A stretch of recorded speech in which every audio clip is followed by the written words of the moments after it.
ఉన్న బంగారాన్ని విడిపించి ఆ రోజు ఆన్లైన్ రేటుకే మేము కొంటాం. Sharma gold company. ఎఫ్డిసి ఇది పదవి స్వీకరణ జరగక ముందు వరకు కూడా సినిమా అవకాశాలు మీకు బాగా మెండుగా ఉండేవి. కొంత గ్యాప్ తర్వాత సినిమా అవకాశాలు లేకుండా పోవటంతో ఆ పదవి మీరు తీసుకోవాల్సి వచ్చింది.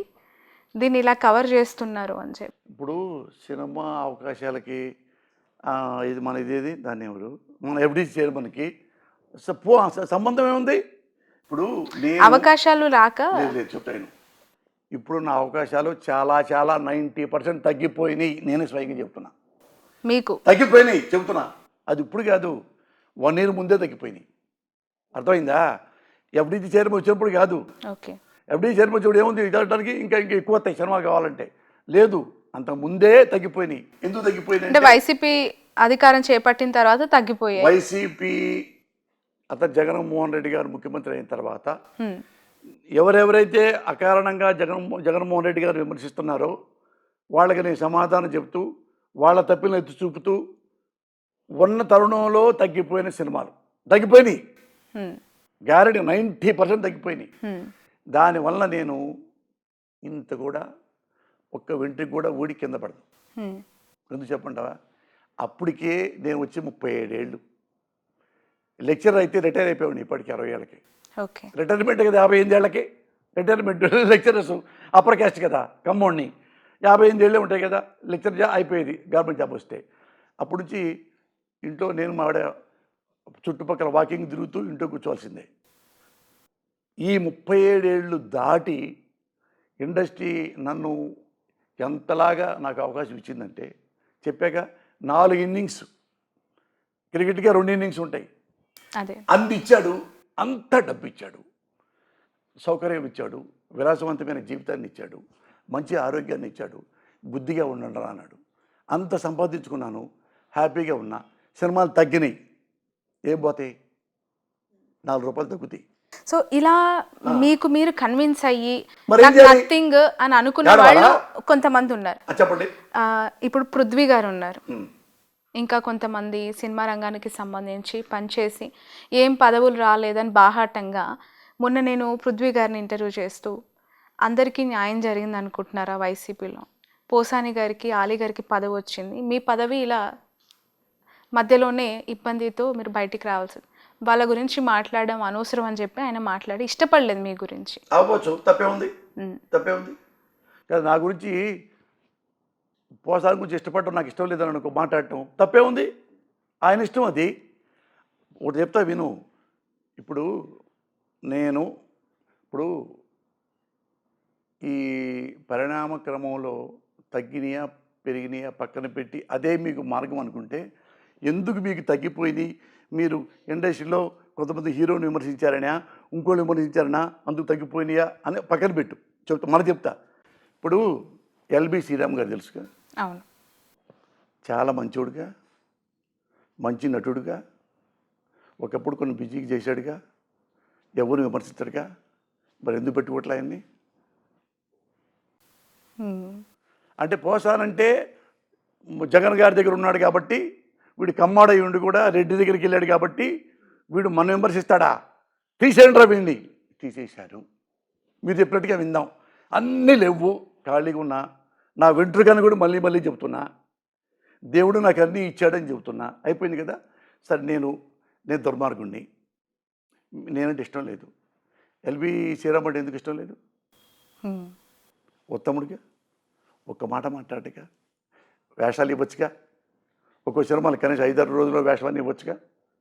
ఎన్నాళ్ళైంది ఆయన సినిమాలు చేసి? పాపం ఇక్కడే ఉన్నాడు కదా. అలాంటి మంచి వాళ్ళు చాలామంది ఉన్నారు, వాళ్ళకి ఎవరే? ఇది ఈ ఇండస్ట్రీ ఎవడబ్బో సొమ్ము కాదు. ఎంతవరకు ఇవ్వాలో అంతవరకు ఇస్తుంది సినికాలమ్మ తల్లి. నాకు అంతవరకు ఇవ్వాలనుకుందనుకో, అంతవరకు. ఇప్పుడు పైగా 4 సినిమాలు చేస్తున్నా, 4 కాకుండా హీరో చేస్తున్నా, ఫస్ట్ కాపీ వచ్చింది. రేపే ఎల్లుండో మీకు మీ జర్నలిస్టులందరికీ షో వేద్దామని నాగేశ్వరరావు చెప్పా. ఆ షో ఇక్కడే మా ప్రివ్యూ థియేటర్ ఉంది, అందులో హీరో చేశా. మా అబ్బాయి కథా మాటలు రాశాడు, వాడు ఉజ్వల్, రాసి వెళ్ళిపోయాడు. రాశాడు, దాని డైరెక్షన్ నేనే చేశా. ఓకే. మరి హీరో సినిమా చేస్తున్నాను ఇప్పటికి. బాగుంటే ఆడితే, బాగోకపోతే ఆడదు. చాలా సినిమాలు ఉంటాయి కదా. పెద్ద హీరోలు కూడా బాగుంటే బాగా ఆడతాయి, బాగోకపోతే బాగా ఆడవు. నా సినిమా అంతే. మెంటలకి ఇష్టం బాగుంది, హిట్ అయిందిగా. ఆపరేషన్ దుర్యోధన పెద్ద హిట్ అయిందిగా. నాకు అన్ని రకాలు ఉన్నాయిగా. సరే, మీరంటే పార్టీకి సపోర్ట్ చేయటం వల్ల తగ్గాను. ఇప్పుడు మీరన్న పాయింట్లోనే ఎల్బి శ్రీరామరాంటి గారు చాలా మంది అలాంటి వాళ్ళు ఉన్నారు. అసలు తెర కనుమరుగైపోయి ఇంట్లో బుక్స్ రాసుకుంటూ కాలక్షేపం చేస్తూ ఉన్నారు. నిజంగా చెప్పాలంటే బ్రహ్మానందం గారు కూడా చాలా తగ్గిపోయింది. ఆయన అలాగనే ఎందుకంటారు? రీజన్ ఏంటి? చెప్పలేదు దానికి. అంటే మీ అజంప్షన్స్ ఉంటాయి కదా. అజంప్షన్ అంటే నా వరకు నేను చెప్తా. చెప్పా కదా, నేను వైసీపీ పార్టీ. నేను మీ వరకు అడగట్లేదు, మీరు నాకు అర్థమైంది, మీరు ఓపెన్ గా చెప్పారు. అంటే పర్సనల్ అనట్లేదు, ఇండస్ట్రీకి సంబంధించి కొత్త తరం వస్తున్నప్పుడు ఎంకరేజ్మెంట్లు భాగంగా ఇలా వీళ్ళు నిర్వీర్యం అవుతున్నారా స్క్రీన్ కి? ఏం లేవు. ఇప్పుడు అక్కినేని నాగేశ్వరరావు గారు ఉన్నారు. హీరోలకి 60 ఏళ్ల దాకా వరకు కూడా హీరోగా సినిమాలు చేసుకోవచ్చు. కానీ క్యారెక్టర్ ఆర్టిస్ట్ అనేవాడు ఆరోగ్యం బాగా మెయింటైన్ చేసుకుంటే 90 ఏళ్ళకు కూడా వేషం వేయచ్చు అన్నాడు అక్కినేని నాగేశ్వరరావు. వేయచ్చు, వాడు కూడా వేయచ్చు. అయినా ఎందుకు వాళ్ళు తగ్గిపోయారంటే వాళ్ళకి నేను చెప్పను, అది నా సంబంధం లేదు. పర్సనల్ వేషాలకు వెళ్ళిపోవాల్సి వస్తుంది.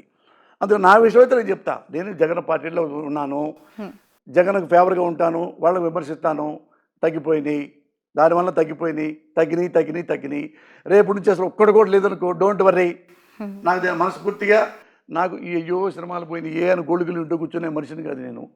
అన్నీ ఇక్కడ రేపే ఉందనుకో, ఇది కూడా లేదనుకో, మావిడ నేను 1 year కింద ప్రోగ్రాం పెట్టుకున్నాం. మనం చాలా సినిమాలు చేసాం, పెద్ద వెక్స్ అయిపోయాం కదండి.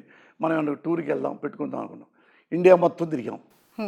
ఇట్లానే 5 star హోటల్కి వెళ్తాం. ఇప్పుడు ఏంటంటే నెక్స్ట్ ఇయర్ నుంచి ఏం ప్లాన్ చేసుకున్నాం అంటే, నేను మావిడ ప్రతి నెల 15 రోజులు ఒక కంట్రీ వెళ్ళాలి. ఇంగ్లాండ్ 15 రోజులు, మళ్ళీ వస్తాం 15 రోజులు ఇక్కడ తిరుగుతాం, బంధువుల దగ్గరికి వీళ్ళకి మన ఇంటికి వెళ్తాం. ఆడ నుంచి రష్యా, ఆడ నుంచి అమెరికా, ఆడ నుంచి స్విట్జర్లాండ్, ఆడ నుంచి ఇటలీ, ఆడ నుంచి గ్రీస్, ఆడ నుంచి స్విట్జర్లాండ్, అట్లా మొత్తం వరల్డ్ మొత్తం తిరగాలని మేము ఇద్దరం ప్లాన్ చేసుకున్నాం. అడగండి కావాలంటే వెళ్ళి మావాడిని. ఇప్పుడు ఇది ఎప్పుడే ప్లాన్ చేసుకుని ఎలా అనుకుంటా ఉన్నాం. ముందు దేనికి వెళ్దామంటే, ముందు నిన్ను లండన్ తీసుకెళ్తానన్నా మావాడిని. అట్లా ప్రపంచం మొత్తం మనం మ్యాక్సిమం నెలకి 15 రోజులు దానికి కేటాయిద్దాం అమ్మాయి అని పెట్టుకున్నాం మేము. అది అప్పుడు ఇది సినిమాలు ఉన్నప్పుడే ఈ ప్రోగ్రాం పెట్టుకుంది. ఈ 2 ఏళ్ళు ఆగుదాం. అప్పుడు 1 year అయిపోయింది కదా, ఇక 1 year 1.5 years తర్వాత 15 రోజులు ఇక్కడ. ఇంక ఉన్న జగన్ గారు మిగతా 15 రోజులు జగన్ గారితో ఉంటారు. 2009లో చిలకలూరుపేట నుంచి మీరు పోటీ చేశారు కదా. అవును. ప్రజారాజ్యం పార్టీ నుంచి. అవును. చిరంజీవి గారు పిలిచి టికెట్ ఇచ్చి పోటీ చేయమన్నారు, అనివార్యంగా పోటీ చేశారు. ఇప్పుడు పార్టీ పెట్టిన పవన్ కళ్యాణ్కి సంబంధించి అదే సినిమా ఇండస్ట్రీ వ్యక్తి, మీకు టికెట్ ఇచ్చిన వ్యక్తికి తమ్ముడు చిరంజీవి గారికి పవన్ కళ్యాణ్, ఎందుకు ఆ స్థాయిలో పవన్ కళ్యాణ్ పైన ఫైర్ అవుతూ ఉన్నారు? పర్సనల్ కాంట్రవర్షియల్ కమెంట్స్ చేస్తున్నారు అంటే వాళ్ళు కమర్షియల్, వాళ్ళు పర్సనల్గా నన్ను కామెంట్ చేశారని. వాళ్ళు మీరు ఒకరికొకరు 2 క్వశ్చన్లు చెప్పు. నువ్వు వన్ సైడ్ మాట్లాడుతూ మన రాజకీయ నాయకుడిలాగా ఒకరికొకరు ఇప్పుడు విమర్శ ప్రతి విమర్శ అట్ట కాదు. నువ్వు ఏం క్వశ్చన్ అడగాలంటే విమర్శ ప్రతి విమర్శ కాదు. నువ్వు పవన్ కళ్యాణ్ పోసాని గారిని తిట్టడం లెట్ మీ టాక్ ఫస్ట్. ఎందుకు ఆ పవన్ కళ్యాణ్ నన్ను పర్సనల్గా తిట్టారు కాబట్టి పర్సనల్గా తిట్టా. Should not mistake me. Okay, should not mistake. కనుక్కోండి, పై చూడు, పేపర్ చూడు, వీడియో చూడు, క్లిప్పింగ్ చూసుకో, టీవీలు చూసుకో, ఛానల్ చూసుకో. ఎవడు తిట్టాడు ముందు? నేను ఊరుకోరు. నేను ఎవరిని ముందుగా గెచ్చను. అన్యాయంగా అంటే అసలు ఊరుకోను. చచ్చిపోయేదాకా ఫైట్ చేస్తా. ఓకే, చచ్చిపోయేదాకా ఫైట్ చేస్తా.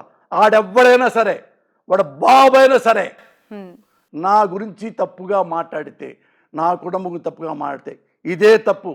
శ్రావణ్ గుర్తుపెట్టుకో. ఎందుకు నువ్వు చిరంజీవి నా కోసం ప్రేమతో ఇవ్వలా. పోసాన మురళి కానెస్ట్. పోసాన మురళి నన్ను నా కుటుంబాన్ని కాపాడాడు. వాళ్ళ కుటుంబంలో అందరు నేను ఒక వాళ్ళలాగా కాపాడా. ఆ కుదురుతో ఆయన నాకు టికెట్ ఇచ్చాడు. ఏ సందర్భంలో అది ఈయన చిరంజీవి గారిని వేరే వాళ్ళ ఇంట్లో ఆడవాళ్ళని తిట్టారు.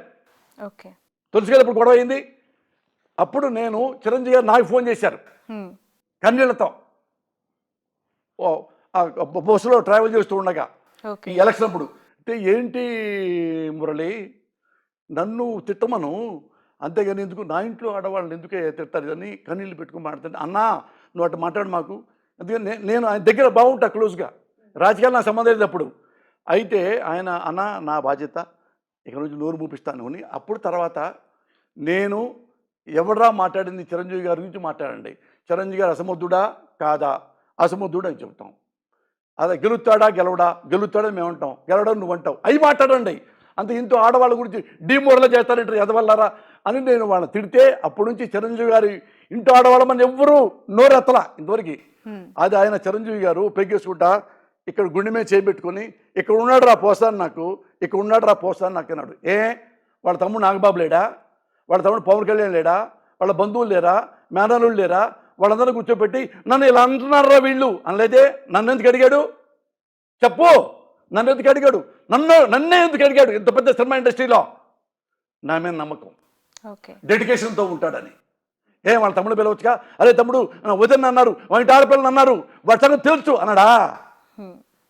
సాక్షి చెప్పంటావా? పక్కన కన్నబాబు ఇప్పుడు వైసీపీ ఎమ్మెల్యే, అదే ఫోన్ గెలిపింది. అతను వాళ్ళ తమ్ముడు కళ్యాణ్ కృష్ణ అడగండి, వాడే నాకు తిరిగాడు కళ్యాణ్ కృష్ణ. అయ్యో ఎక్కడున్నారు సార్ మీరు, ఇక్కడ రాసుకుంటున్నారా, చిరంజీవి గారు ఎప్పుడు మీతో మాట్లాడాలంట, టెన్షన్ అయిపోయింది, వాడు ఎవడు తిట్టాడు. ఇంత టెన్షన్తో తీసుకెళ్ళారు నన్ను.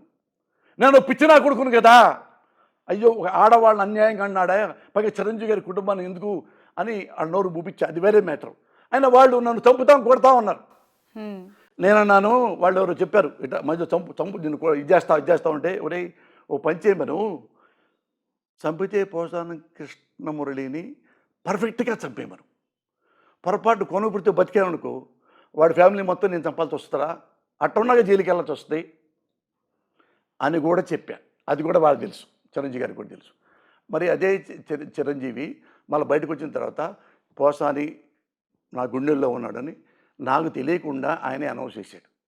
నేను అడగలా, ఆఫీస్కి వెళ్ళాలా, నేను ఒక్కసారి వెళ్ళా ఆఫీస్, ఒకసారి అతను పంపించి కళ్యాణ్ కృష్ణ వచ్చాడు, రాండి సార్ బీపారం రమ్మంటున్నారు, రాండి సార్ చేపట్టుకొస్తే చిరంజీవి గారు చెప్పా, అన్నా నేను డబ్బులు ఖర్చు పెట్టను, ఓట్లు కొన్నాం, మిమ్మల్ని పైసా అడగను, నీ ఇష్టం నువ్వు ఎలా ఉండా గెలుస్తాపో అన్నాడు. ఓడిపోయా ఆపికి వచ్చా. ఎంత ఖర్చు పెట్టాను తెలుసా నేను, మీరు అన్నారు కదా హానెస్ట్గా ఎలా ఉండాలని, 7 లక్షలు ఖర్చు పెట్టా ఎన్నికలకి. దేనికి? కాఫీలకి, టీలకి, భోజనాలకి, కూల్ డ్రింక్స్కి, ఎండాకాలం కాబట్టి వాళ్ళకి కార్యకర్తలకు ఒక కారు, నాకు ఒక కారు, పక్క పోలీసులకి, ఇక టిఫిన్లకి, అన్నాలకి, లంచ్కి అన్నీ కలిపితే 7 లక్షలు. ఇంకా కొంత కూల్ డ్రింక్స్ అవి తాగారట ఇది కానీ మొత్తం అక్కడ 3 లక్షలు అప్పు తీసుకొని కోర్టులోని ఒక పబ్లిక్ ప్రాసిక్యూటర్ దగ్గర ఇక్కడికి ఇంటికి వచ్చి మళ్ళీ 3 లక్షలు పంపించా. 10 లక్షలు నాకు ఖర్చు అయింది తిండికే, పబ్లిసిటీకి వాళ్ళ పోస్టర్ నేనే, నా డబ్బులతో నేనే పెట్టుకున్నా. ఏ చిరంజీవి పైసా అడగల, నేను ఇవ్వాల. ఇది జెన్యూన్గా పాలిటిక్స్ అంటే అదే నేను చేశాను. వాడటం గెలవటం మన సంబంధం లేదు. ఇక నేను నన్ను అడిగారు, అరే కనీసం కార్యకర్త కూడా ముందు తాపించరేంటి సార్ మీరు, నీకు తాగుడు అలవాటు ఉంటే నీ డబ్బులతో తాగే, నా మనం చూసి శర్మవాణి కాబట్టి ముందు అవుతాడంటే నేను ఇవ్వను, నేను తాగను, నేను ఇవ్వను. అయితే అట్టయితే ముందు కూడా ఇవ్వనప్పుడు ఎందుకు సార్ మేము రాము, వెళ్ళిపో మొహం మీద అన్నారు. ఇవన్నీ అందరి ముందు మీడియా ముందే ఓకే చూసుకుంటూ వస్తాయి క్లిప్పింగ్స్ అన్నీ. లాస్ట్ 7 లక్షలు 10 లక్షలు మొత్తం వస్తూ ఓడిపోగా థ్యాంక్స్ చెప్పి అందరికీ మళ్ళీ టిఫిన్ పెట్టించి థ్యాంక్ యూ అని వచ్చి కారులో వెళ్తా మా ఆవిడ చెప్పి బయలుదేరి వచ్చానమ్మా, ఇది 15,000 లక్షల 15,000 ఓట్లే వచ్చినాయి, కంగ్రాట్స్ చెయ్యి నాకు అంటే మా ఆవిడ నవ్వింది. 15,000 మంది ఫ్యాన్స్ ఉన్నారు నీకైతే, రా ఇంటికి అంది. అర్థమైందా? అలాగా ఆ చిరంజీవి ఎప్పటి నుంచి నా మీద గుండెల్లో పెట్టుకున్నాడు. ఇలా చేశాడు పోసాని కృష్ణమురళి అని. అలాంటిది నేను ఈయన చిరంజీవి గారు పార్టీ ఉంటే చిరంజీవి గారి పార్టీలో ఉండేవాడిని. పార్టీలో చిరంజీవి గారి పార్టీలో నేను ఎక్కడ సభ్యుడిని కాదు ఇంతవరకు, ఎప్పుడు నా మీద ఇష్టంతో ఇవ్వటం తప్పితే నేను వెళ్ళి సభ్యుడిని అని ఎప్పుడు రాసుకోవాలి ఎక్కడ. అయిపోయిన తర్వాత ఆయన కాంగ్రెస్కి వెళ్ళిపోయాడు. పోనీ ఎవరు సపోర్ట్ చేస్తాను నేను, ఇంకా ఉన్నాళ్ళలో బెటర్ ఎవరు ఎత్తుక్కున్నా, ఉన్నాళ్ళలో బెటరు ఈయన సపోర్ట్ చేశాను. అప్పుడు ఈ సపోర్ట్ చేస్తున్నప్పుడు మరి జగన్ గారిని ఎవడైనా క్వశ్చన్ చేసినప్పుడు మేము క్వశ్చన్ చేస్తాం. జగన్ గారు ఏమంటే మేము క్వశ్చన్ చేయం. జగన్ గారు మీ పాలనలో పలానా నిన్న కుర్రవాడిని అన్యాయంగా కాళ్ళు ఎరగొట్టారంట, ఆడి పేరు సుబ్బారావు, మీరు చూడండి అన్యాయం కొట్టారంట, దానికి మేము కౌంటర్ ఏమో. ఎందుకు మాట్లాడతాను అట్లా? ఏమో జన్యం కొట్టారేమో, పవన్ కళ్యాణ్ కరెక్ట్గా చెప్పుంటాడు అనుకుంటాం. ఇంకోటి ఏమండి మీరు ఇట్లా ఇట్లా అమ్మఒడికి ఇచ్చారు కదా, కాకుండా ఫలానా వాళ్ళకు కూడా ఇస్తే బాగుంటుంది వాళ్ళకు కూడా అంటే ఓకే, అడ్వైస్ తప్పలేదు. లేదు ఇదిగో మీ మీ ఇప్పుడు ఎలా మీరు ముఖ్యమంత్రి అవ్వగానే ఈ 3 నెలల్లోనే ఒకతను లంచాలు తిన్నాడు, ఇదిగో ఫలానా ఎమ్మెల్యే పేరు ఇది, ఇదిగో ఇది సాక్ష్యం, దీన్ని మీరు ఎంక్వైరీ చేయండి అని ప్రెస్ ముందు పెట్టాడనుకో, వెల్కమ్. నేను అంటాను ప్రెస్ ముందు పెట్టాడండి అంటే ప్రెస్ ముందు పెడితే ఎంక్వైరీ చేయమను జగన్ గారిని.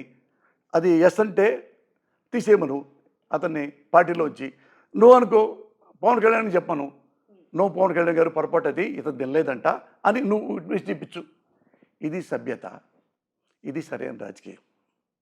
ఇవి కాకుండా నువ్వెంత ఎదవా సన్నాసి, ఎదవా సన్నాసి, ఎదవా సన్నాసి అని ఈ మాటలు అంటుంటే పులివెందుల పంచాయతీ అని, రాజారెడ్డి రాజ్యాంగం అని, ఇవి అన్వాంటెడ్గా అతన్ని ఎప్పుడు మాట్లాడుతున్నాడు. అక్కడ లాస్ట్ చూశాను నేను ఓ మీడ అక్కడ సన్నాసులారా అని పేరు నానిని ఇంకోళ్ళు అన్నారు. అన్ని నిధులు మాట్లాడుతున్నాడు కదా ఇతను అని నేను ఆ తర్వాత ప్రెస్ మీట్ పెట్టా. ఊరే కూడా అనలా, ఒక్క మాట అనలా. పవన్ కళ్యాణ్ నువ్వు ఇంతమంది నువ్వు ప్రశ్నిస్తానికే పార్టీ పెట్టాను అన్నావు, సంతోషం, తప్పేం లేదు. నువ్వు ఎన్ని ప్రశ్నించావు అడిగిన ఆన్సర్ చెప్తా. నేను కూడా మా పార్టీ నుంచి ప్రశ్నిస్తున్నా, ఆ ప్రశ్నకి కూడా మీరు కూడా జవాబు చెప్పాలి అని ప్రెస్లో అన్ని క్లిప్పింగ్స్ చేశా విట్నెస్తో. ఇలా అప్పుడు అలా ఎందుకన్నావు, ఇప్పుడు ఇలా ఎందుకన్నావు, అంతకుముందు బీజేపీ చేరక ముందు ఎలాగా బీజేపీ వాళ్ళని తిట్టావు క్లిప్పింగ్ చేశాడు. ఇది ఈ నాయకుల వల్లనే ఈ దేశం నాశనం అయిపోతుంది. మళ్ళీ ఇంకో క్లిప్ తీశా పెడితే ముస్లిమ్స్ వీళ్ళే దేవాలయాలు ఇంతమంది పాడేశారు అన్నాడు. మర్చిపోయి 2 చెప్పేశాడు. ఏం పవన్ కళ్యాణ్ ఇప్పుడు ముస్లిమ్స్ తప్ప హిందువులు తప్ప 2 చెప్పావేంటి, కొద్దిగా ఆన్సర్ చెప్పు. అలాగే ఇంటర్మీడియట్ 3 సార్లుగా 3 క్లిప్పింగ్లు చూపించా. ఒకసారి ఎంపీసీ చేశాడని, ఒకసారి సిఈసి అని, ఒకసారి ఇంకోటని, ఇంటర్ ఫెయిల్ అయ్యానని. అట్టా మరి ఎవరైనా నేను కూడా చదువుకున్నాను. నేను సిఈసి చదివా, ఎకనామిక్స్, సివిక్స్, కామర్సు, అది ఒక్కటే చదువుతాను. మరి ఒకే ఇంటర్ని 6 సంవత్సరాలు చదవరే ఎట్లా ఏంది ఇవి అడిగా. ఇవి వాళ్ళకి ఆన్సర్ చెప్పలేకపోయారు. ఇవి అడిగింది ఏ తప్పు మాట మాట్లాడాల నేను. నువ్వు ఇవి ప్రశ్నలు చెప్తే నువ్వు అడిగిన ప్రశ్నలకి నేను సమాధానం చెప్తానన్న. దానికి తెల్లారి వాళ్ళు ఎమ్మటే రాగానే వేశారు. ఆయన వాళ్ళ ఫ్యాన్స్ ఉంటారు కదా, వాళ్ళు ఇప్పుడు అందరు వాళ్ళకి కొంతమంది అలవాటు ఏంటంటే ఎమ్మెల్యే మంత్రులు వాళ్ళ ఇళ్ళకి మెసేజ్లు పెట్టి ఆడాలను తిడుతూ బూతులు తిడుతూ ఈ అలవాటు అయిపోయింది చాలామందికి. ఇట్లా కొన్ని తెలుసుగా మీకు ఇవన్నీ. అట్లనే అందరిలాగే నాకు పంపించారు. వాళ్ళైతే పాపం మాట్లాడలేరు ఎందుకులే అని పోస్తాను కదా, సినిమా వాడు గడగడ వినిగిపోతాడు, నాకు పంపించారు. నన్ను తిడుతూ, నా భార్యను తిడుతూ, నా భార్య మంచిది కాదని, నువ్వు మాకు ప్రశ్నించు, నువ్వు ప్రశ్నించావు కదా మా పవన్ కళ్యాణ్ని, నువ్వు ప్రశ్నించు అని ఈయన పెట్టారు. ఇలా అంటే నా ఇంట్లో ఆడవాళ్ళని. అప్పుడు నేను ప్రెస్కి వెళ్ళి నేను కూలికి చెప్పా, పవన్ కళ్యాణ్ నువ్వు ప్రశ్నిస్తా అన్నావు, దానికి ఆన్సర్ చెప్పలా. మేము అడిగాం, న్యాయంగానే అడిగా, నువ్వు అన్న మాటలే చూపించా, నీకు నేను అబద్ధం ఏం చెప్పలేదు కదా, అన్న మాటలే చూపించా. నువ్వు సమాధానం చెప్పపోయినా పర్లా, చెప్పకపోగా నీ సైకో ఫ్యాన్స్తో తీసుకొచ్చి ఇక్కడ ఉన్న వాళ్ళతో నన్ను మా ఇంట్లో నా భార్యని ఎలా తిట్టించావు కూడా అది చూపిస్తూ ప్రెస్లో పెట్టా. ఇక 4, 5, 6 అయిపోయిన తర్వాత వాళ్ళు తెలుసుకొని టక ఫోన్లు చేస్తున్నారు. అంటే మన 2 ఫోన్లు ఎత్తనీరు అనమాట. టక చేస్తుంది. ఈ ప్రెస్లు అంతా జర్నలిస్టులు చూశారు కూర్చోండి, ఈ వచ్చిన ఇట్లా ఇట్లా పవన్ కళ్యాణ్ నా భార్యని తిట్టి తిరుగుమోతని మంచిది కాదని నువ్వు సమాధానం చెప్పరా లంజ కొడక అని అన్నా. నేను ఎందుకు నేను మామూలుగా అయితే ఏంటంటే బయట పెట్టుకొని కాముకుంటారు అందరూ, అది వాళ్ళ సైకాలజీ. పోసాను ఆ టైప్ అనుకున్నాడు, పాప పోసాను అందరిలో పాటే అనుకున్నాడు. నేను కాదు పవన్ కళ్యాణ్, ఇట్లా నా భార్య మంచిది కాకపోయినా నాకు ప్రాణమే, నా భార్య తిరుగుమోతైనా నా దగ్గరే ఉంటుంది స్నేహితురాలు. మీరు తీసుకెళ్ళి మర్డర్ చేసినా ఇంకోటి చేసినా నా భార్య నాకు స్నేహితురాలు. నీకు ఆన్సర్ వచ్చేసింది కదా. నేను కూడా కొన్ని క్వశ్చన్లు నువ్వు అడిగావు కదా, మరి కొన్ని క్వశ్చన్స్ నా భార్యలో ఎలాంటిదో నా భార్య చెప్పాను. ఎలాగైనా నా భార్య నా గుండెల్లో కాదు నా ప్రాణంలాగా అని చెప్పాను. మరి నేను కూడా కొంచెం క్వశ్చన్లు ఎలాగ వేసినప్పుడు అందుకని మిగతా ఏమన్నా తెలుసుగా మీకు అతని భార్య గురించి, అతని బిడ్డల గురించి. మరి వాడు ఆఫ్ ద రికార్డు నా సెల్లికే పంపించాడు, దాన్ని పబ్లిక్లో పెట్టా, ఇతనేంటో తెలియాలని. నేను క్వశ్చన్ చేశా, జైశీకర్ని వైసీ బర్ని ఎందుకు అనకూడదు అనిపించింది నాకు. కానీ ఇలాంటి వాడికి వాడు దేని మీదైతే బతకాలనుకున్నాడో దాన్ని చంపాలని చెప్పే నేను మళ్ళీ అదే మాటలు వాడా. ఎందుకు నోరు మూసుకున్నాడు? నీ అన్న ఇంటూ ఆడవాళ్ళని వేరే వాళ్ళు తిడుతుంటే నేను కాపాడానా? అదే సిద్ధాంతం నా మీద ప్రయోగిస్తావా? ఎవడన్నా ప్రపంచంలో చేస్తాడు ఇట్లా? ఎథిక్స్ ఉన్నవాడు ఎవడైనా నువ్వేమనాలి, ఎట్టొచ్చినాయి అంటే నువ్వు రావాలి మా ఇంటికి, నీ గురించి ఇలా అన్నారా మా వాళ్ళు, అతను తెలియనట్టు. తను తెలిసినా పొరపడితే మిస్టేక్ జరిగింది మురళి గారు, ఎక్స్ట్రీమ్లీ సారీ, ఇట్లాంటి ఇంకోటి జరగవు, క్షమించండి. ఓ వెరీ గుడ్, నేనే మాట్లాడను. అంటే ప్రొఫెషనల్ ఈగోసు ఒక పార్టీలో ఉన్నప్పుడు పక్క పార్టీ వాళ్ళు విమర్శలు చేస్తూ ఉంటారు, తప్పులను ఎత్తి చూపిస్తూ ఉంటారు. కానీ ఏపీలో పాలిటిక్స్ పర్సనలైజ్డ్ అయిపోయాయా? అంటే తప్పులను ఎత్తి చూపించాల్సిన ప్రతిపక్షం అంతా కూడా పర్సనల్ అటాక్కి దిగటం వల్లనే ఇప్పుడు పవన్ కళ్యాణ్ అనగానే మీరు అయిన ఫైర్ నేను ఓపెన్గా చూస్తున్నా, నాకు చాలా ఆశ్చర్యం వేస్తోంది. ఎవరికైనా బాధ్యత, ఎవరికైనా అంటే ఒకటి గుర్తుపెట్టుకో, క్యారెక్టర్ అనేది ఇప్పుడు ఒకటి తిడితే పోదు. గుర్తు చెప్తున్నాను నీకు, నువ్వు పలానా శ్రావణికి అస్సలు ఒక్క రూపాయి కూడా ఆస్తి లేదు, అసలు ఆమె చాలా పేదమ్మాయి, చేసుకునే ఎంత రోళ్ళు గోళ్ళు, ఆమెకి ఏం ఆస్తులు లేవు, ఊరకనే పైకి అలా బెళ్ళపెత్తుంటుంది అని అన్నాడు అనుకోండి. నీకంటూ 10 కోట్ల ఆస్తి ఉంది అనుకో, అవి పోతాయా? ఆ బంగారం కాకుండా పోద్దా? అలాగే పోసానికి కృష్ణమురళి ఏం ఆస్తులు లేవు, మనకున్నాయి పావుగా. అలాగే మనకంటూ క్యారెక్టర్ ఉందనుకో, తిడితే పావుగా. అది నేను చెప్పదలుచుకుంది. నాకంటూ క్యారెక్టర్ ఉంటే నువ్వు తిడితే పాదు, నా భార్య క్యారెక్టర్ ఉంటే తిడితే పాదు. అవును, దే షుడ్ రియలైజ్ దట్. అవును, అట్లా అది నేనన్నా, అది తప్పు. అట్లాంటి పిచ్చి వేషాలు వేసావో రేపటి నుంచి చాలా చాలా జైలుతో వస్తాను. నేను దేని టాలెంట్ చేయను శ్రావణి, నేను అన్నెసరిగా ఎవ్వరి జోలికి వెళ్ళడం. నా జీవితంలో ఎప్పుడు ఒక్కసారి ఎదుటోడిని అవమానించాలి, వీడిని నాశనం చేయాలి అనే జీవితంలో నా దృష్టిలో మా అమ్మ నేర్పింది ఇది. ఎన్ని అసలు ఇట్లాంటి పిచ్చి పనులు ఎప్పుడు చేయను. నువ్వు అన్నావు, మరి మెన్నయ్య అంత ఎడవాలి, మెన్నయ్య ఇంటూ ఆడాలని తింటే. చిరంజీవి గారిని చాలా దగ్గరగా చూశారు, పవన్ కళ్యాణ్ గారిని చూశారు, ఆయనతో కలిసి పనిచేశారు ఎలక్షన్స్లో. వ్యత్యాసం ఏం చూసారండి పవన్ కళ్యాణ్ గారికి చిరంజీవి గారికి? వాళ్ళ క్యారెక్టర్ గురించి మనకు అనవసరం అండి. వాళ్ళ క్యారెక్టర్ ఏంటో జనాలు తెలిసిపోయింది కదా, మరి ఏం చెప్పాలి కొత్తగా ఏం వింటావు నువ్వు? అంటే ఇండస్ట్రీలో చిరంజీవి గారు అంటే జగన్ అనేవాడు ఎలాంటి వాడు భారతదేశం మొత్తం చూసింది. భారతదేశం మొత్తం పోసాని కృష్ణమురళి అనేవాడు మొత్తం చూసి, తెలుగు వాళ్ళు మొత్తం తెలుసు. పవన్ కళ్యాణ్ అనేవాడు ఎలాంటి వాడు మొత్తం తెలుసు. మరి కొత్తగా వీళ్ళకి నేనెందుకు ఒకళ్ళ పుచ్చుకోవాలి? అంటే మీ పర్సెప్షన్, నేను అంటే అతను పర్సెప్షన్ తొక్క వద్దు. అది పర్సెప్షన్. నా గురించి అడగని చెప్తా, మా లీడర్ గురించి అడగని చెప్తా, జగన్ గురించి. అతను పర్సెప్షన్ తెలిసిపోవాలా మొత్తం. ఇప్పుడు ఆ వాలంటీర్ గురించి తెలిసిపోవాలా మీకు? ఆ వాలంటీర్స్ గురించి మీకు తెలిసిందా లేదా? ఏ పర్సెప్షన్ అది? ఏంటది? అతని గురించి నేను పోస్ట్ మార్టం చేయాలా? జనం మొత్తం చూశారు కదా, ఇంకొత్తగా నేను చెప్పేది ఏంటి? నేను చెప్పేది చెప్పండి కొత్తగా చెప్పాల్సింది ఏమీ లేదు. ఆయన దగ్గర లేదు, చిరంజీవి దగ్గర లేదు, నాగబాబు దగ్గర లేదు.